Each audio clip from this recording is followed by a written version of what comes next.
Біз жалпы трансформацияны ертерек бастадық. Шыны керек 13 жылдан бастап. Ең басты жасаған жобамыз ол бірыңғай еңбекақы төлеу жүйесі. 40 мың азаматқа арналған жоба. Ішінде жаңағы анықтамалық жасадық.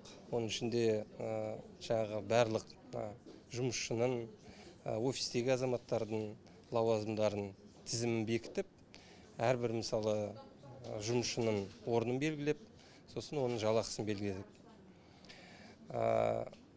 Жалпы енді өздеріңізге белгілі, Қазмұнайгаз компаниясы тарапында осы жалақы жөнінде көп дау, көп сұрақ болған болатын. Неге десеңіз, бір компанияның арасындағы жалақы айырмашылығы болған. Бірдей жұмыс істесе де жалақысы әртүрлі. Сондықтан әрине ол енді әділдік сұрақтар тудырады. Неге менікі былай, неге менікі былай деген сияқты. Екінші жоба ол жастар саясаты. Енді кейбір компанияларда бұл мәселе дамыған, бірақ көп компанияда жалпы жастарға деген бөлек бір ерекшелікті білдіретін бағдарлама болмаған. Сондықтан Қазмұнайгаз компания тобында бірыңғай бір саясат бекітіліп, тиісті 5 бағыт бекітіліп, осы жастар кеңес жұмыс істейтін. Сол бағыттар бойынша жұмыс жасалуда қазір.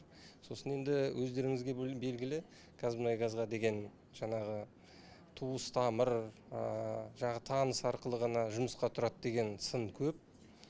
Сондықтан біз осы трансформация аясында жаңағы ашық байқау, ашық жұмысқа қабылдау жүйесін енгіздік. Осы былтырғы жылдың аясында біз тиісті пилоттық проектті өткізіп, қазіргі таңда бүкіл жаңағы жұмысқа қабылдауды осы ашық байқау арқылы өткізіп жатырмыз. Мысалы, енді былтыр 5 вакансия біз жарияладық. 5 вакансияға 523 заявка түсті. Соның ішінде енді 5 адам қабылдадық. Сол сияқты қазірде, мысалы, әрбір жаңағы вакансия сайтқа кіріп көрсеңіз болады. Сайттың ішінде біздің Қазмұнайгаздың вакансия деген тиісті бөлімі бар. Сол бөлімге кірсеңіз, ішінде бүкіл Қазмұнайгаздағы бар вакансиялар жарияланып отыр. Үшіншіден енді бұна кадрлық резерв дейміз. Біздің компанияға да бұл үлкен жоба болып келеді. Өйткені қазіргі енді басшылықта жүрген азаматтар тәжірибелі, көп жыл жұмыс істеген, бірақ көбісінің жасы 50-ден астам болып тұр. Сондықтан ол мәселе 5-10 жылдан кейін бізге үлкен мәселе болып оралып келеді. Өйткені енді бірыңғай жаңағы 50-100 азаматты қайдан табамыз басшылыққа. Сондықтан қазірден бастап ондай азаматтарды дайындау мақсатын қойып отырмыз.